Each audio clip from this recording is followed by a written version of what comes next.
अब हमारे mobile phone में कितने फूड डिलीवरी ऐप्स रहते हैं? 1, 2, 3 या फिर उससे भी ज़्यादा। एक में डिस्काउंट नहीं मिला, कोई बात नहीं, दूसरा ऐप खोलो, अपना मनपसंद खाना चूज़ करो और दबाओ बटन। विदिन 30 to 45 मिनट्स खाना आपके सामने हाजिर होगा, गर्मा गर्म। भूख मिटाने का ये टेक्निक हम सब कितने बार यूज़ कर चुके हैं? महीने में 1-2 बार? नहीं, ये तो अब हमारे डेली रूटीन बन गए। सुबह शाम जब मन चाहे हम लोग फूड डिलीवरी ऐप्स यूज़ करके खाना खाते रहते हैं। लेकिन कभी ये बात सोचे क्या, ये ज़रूरत से ज़्यादा भूख और उसे मिटाने के लिए जंक फूड के ऊपर डिपेंडेंसी हमें धीरे धीरे मौत की तरफ धकेल रहा है। अजीब है, पर ये सच भी है। मॉडर्न दुनिया की ये कड़वा सच सामने आया है WHO के एक रिसेंट रिपोर्ट आने पर। अननेसेसरी ईटिंग हैबिट्स और अधिकतर जंक फूड खाना यूरोप के लोगों के लिए मौत का कारण बन रहा है। दिन भर फूड डिलीवरी ऐप से खाना मंगवा के खाने के वजह से यूरोप के लोगों में ओबेसिटी का प्रॉब्लम बहुत बढ़ गया है, जिसके कारण उन्हें अभी और भी बहुत सारे सीरियस डिजीजेस होने लगे। अब सिचुएशन ऐसी जगह पहुंच गए कि इस ओबेसिटी यानी कि मोटापा के प्रॉब्लम एक महामारी बन गया है। और ये सिर्फ यूरोप का प्रॉब्लम नहीं, पूरी दुनिया अब इस ओबेसिटी के प्रॉब्लम में उलझी हुई है। अपना भारत भी इसके बाहर नहीं है। National family health survey, short में NFHS, इनका एक रिसेंट रिपोर्ट बता रहे हैं कि भारत में 5 साल से कम उम्र के बच्चों में ओबेसिटी का प्रॉब्लम बढ़ गए हैं। Child obesity rate Covid pandemic के पहले मंथ में ही झट से कई गुना बढ़ चुका है। इस ओबेसिटी प्रॉब्लम के लिए भी कहीं ना कहीं कोविड पैंडेमिक इनडायरेक्टली रेस्पॉन्सिबल है। बैक टू बैक लॉकडाउन के वजह से लोगों ने मजबूर हो गए घर में रहने के लिए। इसके साथ साथ आ गए लेथर्जिक लाइफस्टाइल। वैसे भी आजकल ज्यादातर लोग घर में ही रहते हैं, फिजिकल स्ट्रेन से दूर। लॉकडाउन के लिए फिजिकल एक्सरसाइज और शारीरिक परिश्रम करने का कारण और भी कम हो गए, जिसके कारण अब जाके दिखाई दे रहा है ओबेसिटी। लेटेस्ट NFHS रिपोर्ट्स के अनुसार 5 साल से कम उम्र के बच्चों में ये प्रॉब्लम अब ज़्यादा दिखाई दे रहा है। एक्सपर्ट्स के मुताबिक ये ओबेसिटी का प्रॉब्लम अब इन बच्चों में कंटिन्यू करेगा, जो कि एक भारी चिंता की विषय है।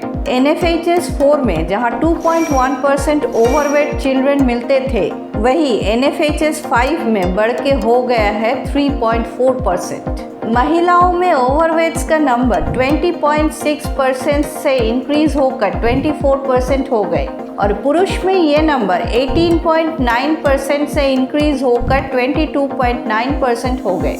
ये मोटापा शहरों में गांव से ज़्यादा बढ़ा है। जहां शहरों में अभी 33.2%, वहीं गांव में अभी 19.7% मोटे लोग रहते हैं। रिसेंटली वर्ल्ड हेल्थ ऑर्गेनाइजेशन के रिपोर्ट के अनुसार 1975 के बाद दुनिया में ओबेसिटी का प्रॉब्लम 3 गुना बढ़ गया। अभी भारत में 135 मिलियन ओबेज लोग हैं।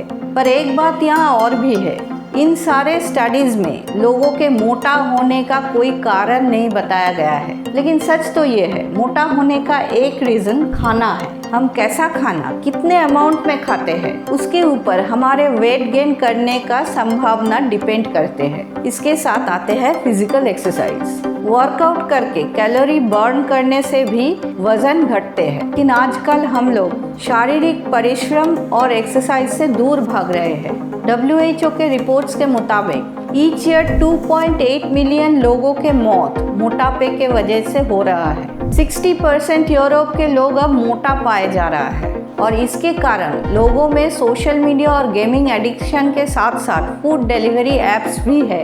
ज़्यादा टाइम सोशल मीडिया में स्पेंड करके हम आज के जनरेशन शारीरिक परिश्रम से दूर होते जा रहे हैं। इसके साथ साथ फूड डिलीवरी ऐप्स के कारण घर बैठे जब भी मन चाहे हम लोग चटपटे खाने के ऊपर डिपेंड कर रहे हैं, जो कि हमारे शरीर में सॉल्ट, शुगर और फैट के प्रोपोर्शन को इम्बैलेंस कर रहे हैं। इस रिपोर्ट में और भी बताया गया कि बाय 2025 ओबेसिटी कोरोना जैसे महामारी बन जाएगी और ये मेन रीज़न बनेगा बहुत सारे डिजीज़ के, including cancer. 13 types of cancer के कारण है ओबेसिटी।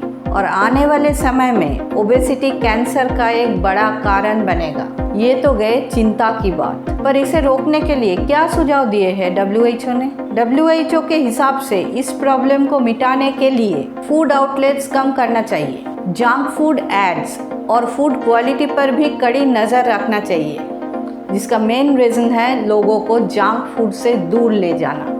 पर इस बात भी सच है, आउटलेट्स और फूड ऐप कम करने से कुछ हद तक ये एडिक्शन ज़रूर कम होगी, लेकिन पूरी तरह से इसे मिटाने के लिए हमें खुद सावधान होना पड़ेगा।